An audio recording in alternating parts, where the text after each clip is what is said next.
Welcome back. This is another episode of Livestream Lee, and my name's Lee Thurburn, and I'm glad that you're joining us today. We're going to have a very interesting time visiting with Dan Nelson. And before we get started, I want to just do a couple things. First of all, with the reason that we're here is to try to help you become a more successful business person. And one of the ways we do that is we interview people that have done something fun or exciting or successful that we can learn from. So that's one of the things we're going to do today with Dan, is try to find out some of the secrets of how he's gotten his new business going. But we also talk about a lot of different things that can just help small business owners be more profitable, grow larger, become more valuable when they go to sell their business. I mean, it's really all about trying to figure out ways and help small business owners become better business owners, more profitable business owners. One of the ways that we do that is through the website, livestreamlee.com. And if you'll go to livestreamlee.com and create yourself an account, you're going to get a whole bunch of benefits. One of them is going to be new. This is going to be the first time I've mentioned this, but Livestream Lee is actually operated on the Apricot Rocket system. And when you join the Livestream Lee community, you get an account with Apricot Rocket. And Apricot Rocket is a suite of digital marketing tools that'll help you grow your business. And one of the things that we do is lead generation, but I have something new I want to talk about today. And that is that we are a software platform technology that in many respects is a lot like, say, LinkedIn or Facebook. We're similar, but yet we're really very different. And we're a business to consumer to business, community building, relationship nurturing, business productivity tool. And I want to invite you to create an account, which is free, by going to livestreamlee.com. But when you create an account, you also will have the opportunity to tell us about your business. Tell us about the services that you offer, the products that you offer, and then we're going to do what we can to help you get some leads that will become customers. If you decide that you'd like to actually become a client of ours, I have just begun offering, as of today, a guarantee. It's a money-back guarantee. I guarantee that you'll get a customer from Apricot Rocket within the first year of you being a client. So go to livestreamlee.com and join. Go to apricotrocket.com. There's a big button on the front that says money back guarantee. We guarantee you get a customer. Read that. And then if you are interested in growing your business and getting customers, give me a call, tune in. Create an account, just learn more. We make it real easy. So I hope that you will take me up on that offer. I am very confident that nobody else in the world of marketing and software actually gives you a guarantee that they can help you, that they will grow your business with customers. We do. So go check that out.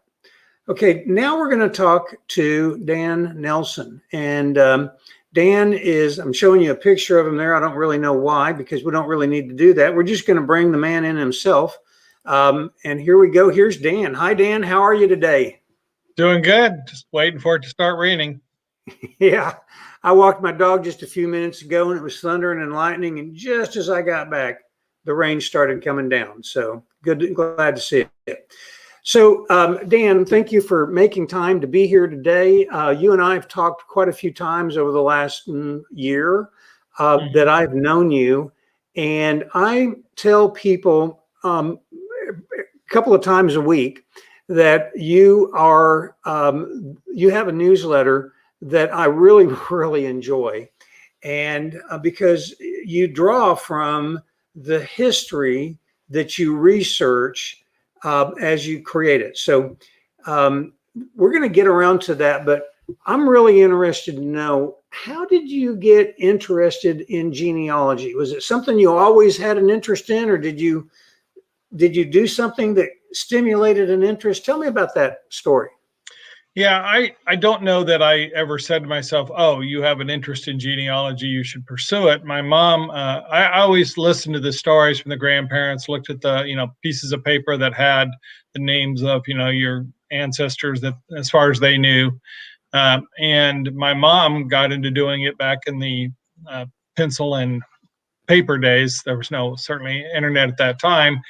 And then about the time I was in my mid to late 30s, she just decided not to do it anymore. It was too tiring. I think she'd gone back to work.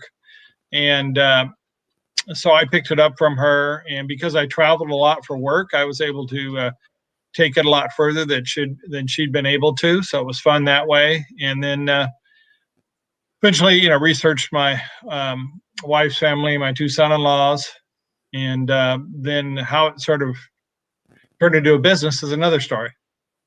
Well, that's the next story I want to ask about. How did it turn? Before you tell me how it turned into a business, what industry did you come out of? You weren't a genealogist before you got into this, right? No. Maybe I should have been, but anyways, it was 42 years in the corporate world. I worked for a retail services company. So as an example, our largest customer was Walmart. Our second largest was Dollar General. So providing services to retailers that included merchandising, space mapping, adjacencies, inventory was the mainstay. So a logistics business, basically. So when you left that, how long ago did you actually officially retire from that world? September 2018. Okay, so only about 3 years or so now. Yeah. And in the last 3 years, you've taken what was a hobby and you've turned it into a business. Tell me about that journey of how that began to happen. Sure. So I belong to a business group of CEOs and key division heads. It's called Vistage, the world's largest organization of that type. So these guys wanted to get more into fitness, so they decided, hey, we want to learn about backpacking. And most of these guys were flatlanders here in Dallas. I grew up in Southern California, so I'd spent a lot of time backpacking. So me and another guy who grew up in Colorado ended up taking these guys on hikes in California and Colorado. Of course, when you've got a bunch of guys together and you run out of stuff to talk about, somehow these stories of family history would come up, these tales. And one of the guys in the group, who was my first customer, he says, hey, I'd like you to research my wife's family. And I said, oh, sure, happy to do that, as a favor thing. He says, no, I want to pay you and I want you to put it in a book. Well, we'd never done that. And it was actually really good timing because my parents were at the age where I really needed to pull it together. So many people do all this research, have boxes and file cabinets full of stuff, and it gets thrown in the trash, when they reach a certain age. So we used my own family's practice for the books and then did his book. And then other people in this business group saw it and they said, oh, I want one of those. I want one of those, And so it just basically went from referral from that point. Then when I retired, I still had some of that to work off of in terms of backlog. But then I had to go out and engage with the general public. And there'd been referrals that come along outside the business group, but how to sort of create a longer term, revenue stream. So once you left the Vistage sort of environment, or kind of ran through all of the opportunities that came there, and you started having a more traditional business where you had to go find customers, build a pipeline, close the sale, all that kind of stuff. What were some of the things that you tried that didn't work, and some of the things that you tried that did work? Kind of what was that journey of figuring out? Because I think right now you've got a pretty solid stream of clients, don't you? Yes, I've got a good backlog. I've got a couple people working for me, genealogists. So we've got plenty of business. I think I spent about $40,000 trying all these different marketing things, and I think probably 37,000 of it was not a good use, but that's how you find out. And I love the offer you just made today, Lee, to your potential clients of guaranteeing a customer, because part of the difficulty with marketing, and I know that's your background, is people don't want to put skin in the game. It's a faith, it's a trust me kind of thing. And I get why, but it's hard as a businessman with limited amounts of money to spend to just throw it at everything and hope it works. And what works for pizza might not work for, something bigger like what I'm doing, a bigger project. But what I found makes the biggest differences are presence in the local market where people know you, because it's about trust. People are inviting you into their family when they do this. So it's important they know you're a member of the community. And then the second part I would say is the reviews, because we all use reviews online to decide, oh, this seems like a good company. They've got good ratings. They've got a number of ratings, not just two. And so those two things I think have helped the most, but it's sort of hard to know for sure because I have a great website. I have a YouTube channel. I got lots of content there. So, but I would say those are, if I had to say a couple things, that would be the difference makers. One of the things I tell people when I introduce you on at other times is that you have this really what I truly consider, and I'm not just flattering you for the to flatter you. You have a great newsletter that I'm a little bit of a history buff. Now, I don't think I'm nearly a history buff like you, but I've read a lot about Lincoln and Washington and Winston Churchill and a lot of that kind of stuff. And I like history, and your newsletter is always packed with really great little tidbits. They're like just great cocktail chatter type tidbits, right? But you must find a whole lot of additional stuff. Describe some of them. I told you when we set this up that I was going to ask you to tell us a couple of stories about some of the more interesting characters, because I think that's one of the most interesting aspects of what you do is you come across all these characters. So who are some of the interesting characters that you came across? Change the names to protect the innocent. There you go. Yeah, you definitely come across a lot of interesting characters, which really, brings the history alive for people. I mean, I joke with people. I said, you may or may not get ancestor envy as we go through this. I've certainly had it with some of the people I've researched. Said, wow, that's such a cool ancestor to have versus, maybe a boring farmer. But everybody has somebody of interest. And so you never quite know until you go back there, because if you already knew about it, you probably wouldn't have somebody go check. So, I get a lot of calls from people saying, hey, I want this special thing researched. So we get those. So one of the interesting calls I got a few weeks ago was somebody who was saying that their great grandfather was the heir. He should be the emperor of Austria-Hungary, which of course Austria-Hungary doesn't exist today. But that doesn't mean the $50 million in crown jewels and et cetera that are stashed in some vault in Austria shouldn't rightfully come to his heirs, which of course would include her. So she sent me the story. It was actually published in the newspaper. And short strokes are she got on the wrong side of the royal battle of who should, inherit the crown. And so they shipped her off to Mexico to hide out. I don't know how many people realize this, but during the Civil War, Mexico had a French emperor in there. Napoleon put in a French emperor. We didn't recognize him, and we didn't talk about a lot because we had enough of our own problems during the Civil War. And so she was going to go there and hang out with him. Well, she got to Indianola, Texas, which doesn't exist today because a hurricane wiped it out. So she ended up in Cuero, and while she was down there, Maximilian, the emperor, got shot. So she couldn't go there because they obviously didn't care for the European royalty.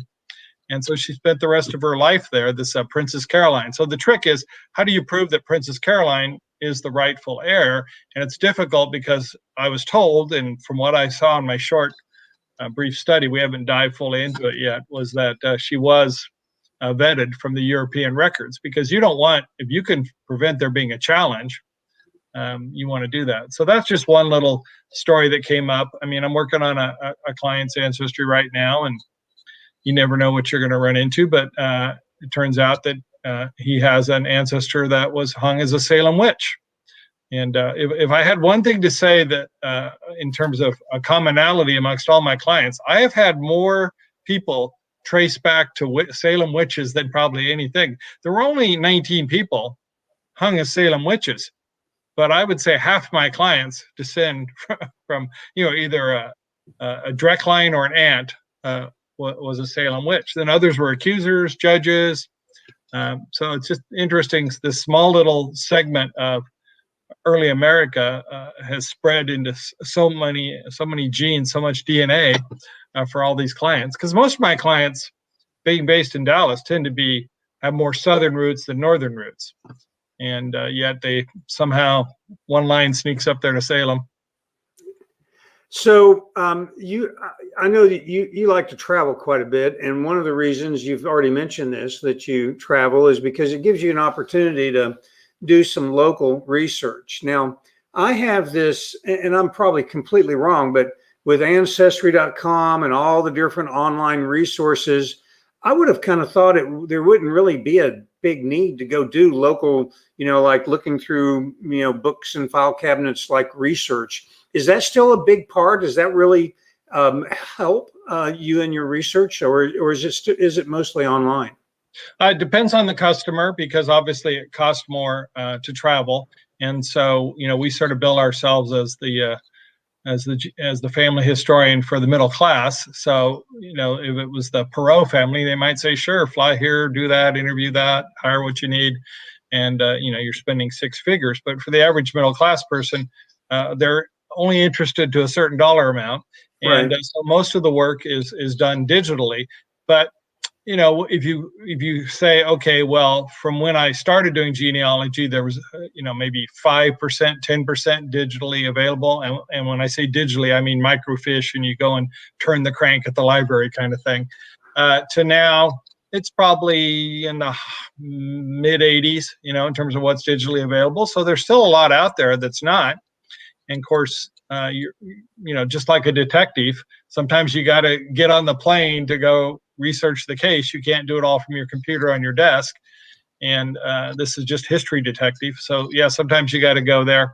And I try and tie things in together and learn about places. The better, if I go to a place like Jamestown, the better I understand how it's worked, how it's set up, how it was organized, what the current resources are, the better job I'm going to do for taking the shortest route to what might be answers on someone's heritage. So it's educational, and because like you, I like history. It's entertaining also. So are there people that you really have a difficulty finding ancestry? For example, people with American Indian ancestry. I mean, there's not a whole lot of records to go back on that, is there? I mean, are there different sort of groups or cultures that are a bigger challenge, more difficult to trace back, and others that are easier?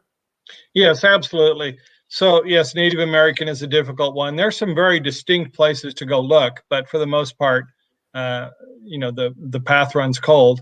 I would say the next most likely difficult one would be Eastern European, whether it was Stalin or Hitler blowing up the buildings, or just the fact that records haven't been digitally transcribed from old Lithuanian, for instance, to modern English. Most of the record transcription in the United States is courtesy of the Church of Latter-day Saints. Because they believe that they can baptize their ancestors, and so to do that, you have to know who they are. And so if a lot of people with Lithuanian ancestry join the LDS, then they're going to put more effort towards trying to uncover those records and help those people find out who their ancestors are. So, that's sort of how, I've never had a conversation with somebody high ranking there about that, but that's sort of what causes it to get in queue. So likewise, probably the LDS is not doing a lot of missionary work in Tibet. So there's not going to be a lot of resources put into trying to find out, the ancient records of Tibet for these folks to use. Now, there's other digital conversion processes. Google's got a huge initiative behind books to do that. So you could maybe get it from Google Books, but Google's going to work on digitally transcribing books in English long before they're going to worry about books in Lithuanian, because you have to pay probably a fair amount of money to find people that can translate that stuff. There's only so many in the world. And so those are the hardest. English is obviously the easiest. Most of the modern European countries, because again, LDS was there, or just enough Americans came from there. Dutch isn't too bad because there was a lot of Dutch Americans that settled, New Netherlands, New York City. German's pretty good. Granted, you could have some war damage there, but I've had pretty good luck. Canada's pretty easy. Latin American countries, very difficult. Part of that's probably a lot of regime change and not a lot of focus on their archives. But, it's, if the US has gone from 0 to 85, the rest of the world may have gone from 15 to 30, which is great, but it's still 30. So, Right. Are there any clients when, let me rephrase this. Is there any aspect of most businesses, you have sort of a dream client that you would really like to be able to research, and I don't know if that's like a person or a culture, but what kind of research excites you, and you sort of go, oh boy, this is going to be fun, versus, wow, how am I going to do that? Yeah, I think, first of all, people that have a sense of family legacy want to honor their family. They're proud of where they came from. They may not even know where they came from, but they're just sort of proud of their line, and they want to share it with their children. That's a big motivator for me, because then I'm preserving something that somebody once preserved. Obviously, in any business, if you get a client that's got deeper versus lesser pockets, that makes it easier, because then you don't have budget challenges. But that's probably the biggest qualifier. My typical client is in their 50s, may or may not have parents that are still around. So they may be doing it for a parent or parents, or just from the fact that somewhere in our 50s is when we sort of get in touch with our mortality and realize we're not going to live forever. And if you're ever going to collect this stuff, it's easier to do it when you've got the ability to focus and pay attention and enjoy the benefits from the research. So, are there any common misconceptions that you have to deal with most people that hire you? Any I don't know, just I guess any sort of standard problems or obstacles or misconceptions that you have to clarify before you get started? Yeah, it's a good question, because sometimes because you do it, you don't necessarily think about, well, what's going through their mind, and you try and go through that, because people only do this once. So it's not like, okay, well, I've had my tires changed in my car 47 times, so I know what to expect.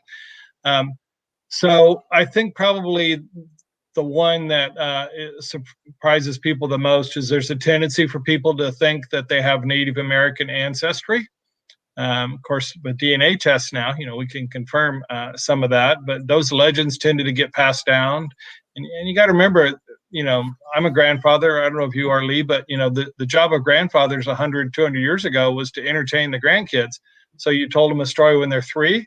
Well, when they're 4, you got to up it up a little bit, exaggerate a little more, and then 5 and 6. So none of the great grandpas set out to be big fat liars, but by the time the story moves along, everybody descends from Geronimo, and Pocahontas. And so that probably happens less than people would like. The other is royalty. I tell people, most people that had it made in Europe, they owned land, they had a castle, the peasants were out there. They didn't get on a boat and say, hey, I want to check out America. I hear there's national parks. It's more like, no, you got a dangerous ship voyage, you got Indians, you got different illnesses. They tend to stay there. So if you descend from royalty, it's typically because the first son got the land, the second joined the military for glory and maybe a chance to have a career in politics or something like that, or an agent for the family, and the third became a priest. Well, guess where priests needed to go? Send them to the New World to convert the heathens. So most people that have any royal blood or noble blood, it tends to be from those. There's exceptions to that. There's people that were doing pretty well over there, but they still came over here to see if they could do even better. Right. So I always tell people, if you have those stories, we descend from, Richard III or John VI or whatever, hold it with a grain of salt and we'll check it out. But, a lot of times they don't check out.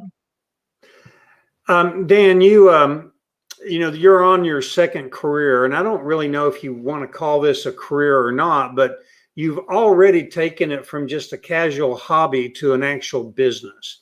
And from other conversations that we've had, I know you've now gotten busy enough to where you have a couple of people that are researchers that maybe aren't as busy as you, and you help them stay busy by providing some work to them. What are your plans for for this stage of your life? Are you going to try to grow this business? How much do you want to grow? What is your goal with what you've got going on now?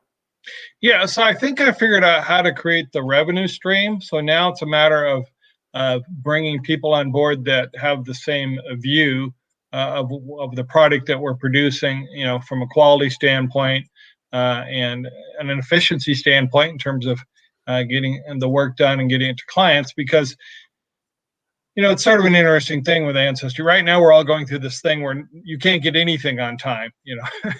I was talking to somebody the other day, 18 months before you could get something in stock that you used to be able to get within less than a month.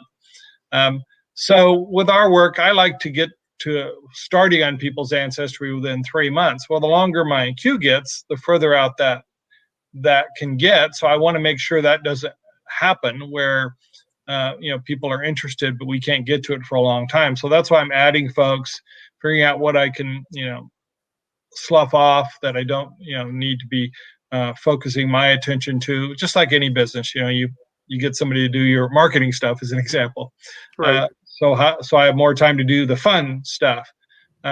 So that's sort of, how I'd like to continue to grow it. But I'm not at the point yet where I'm just going to run an ad and say, oh, if you're interested in being a genealogist, because experience is a huge factor in this business. I mean, I don't think anybody would probably be too happy if they hired a 25-year-old genealogist. They might be the smartest, whip in the country, and they've studied all there is to study, but a lifetime of doing searching and knowing where to look and having the instincts and is super important. So I'm looking for a few more gray hairs amongst the folks that I sort of check into doing work for us.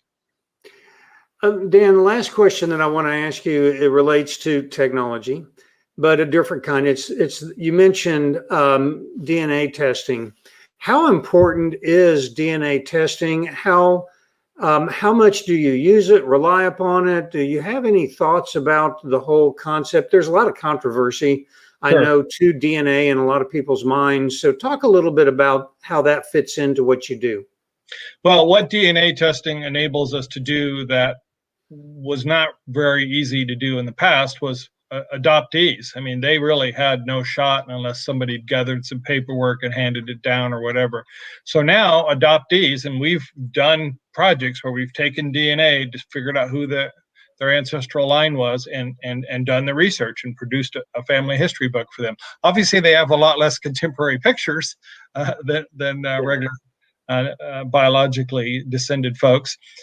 So that's really opened the door. The other is to create certainty, because you grow up hearing, well, this, was this line, but then it doesn't really check out in the records. So we can use DNA to sort of filter and say, yeah, it appears this is the ancestor, with much greater certainty than with just paper records. So DNA becomes a great backup or supporter of the information you might collect through record books. But we tell clients, some clients say, well, do I need to do that? Do I have to do that? I say, no, absolutely not.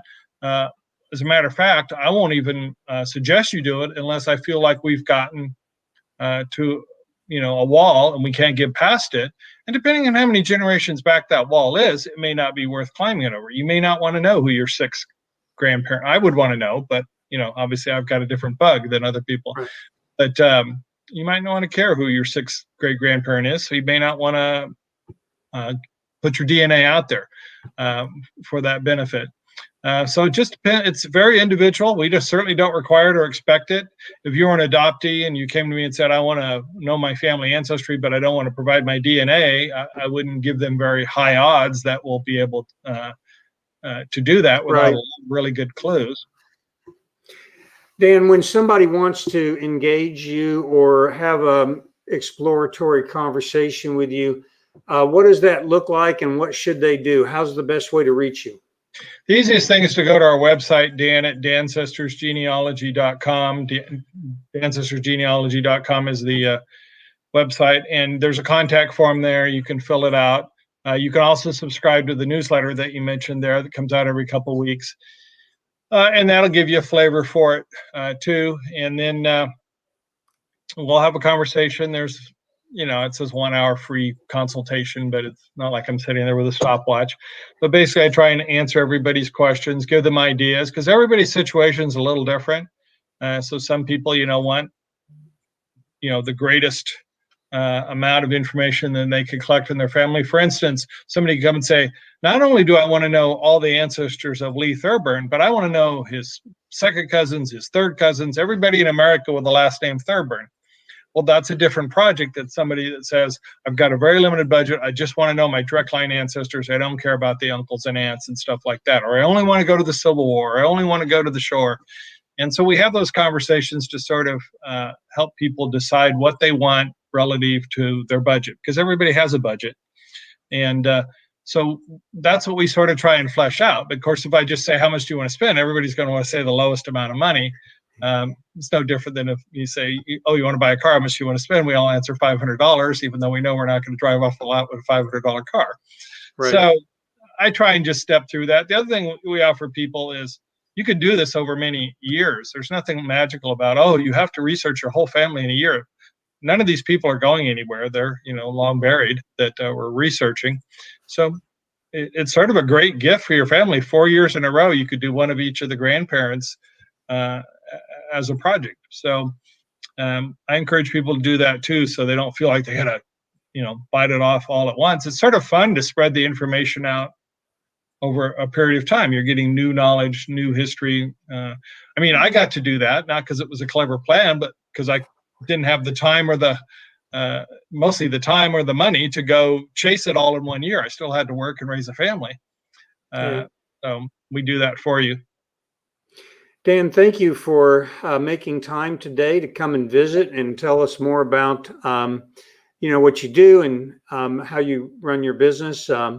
I think it's fascinating, folks. I really encourage you to go to ancestors.genealogy.com. You see the link down there scrolling across, and sign up for Dan's newsletter. I've had the pleasure of learning in his most recent newsletter, he had a story about the assassination of President Lincoln. Have you ever wondered why nobody actually heard the shot go off?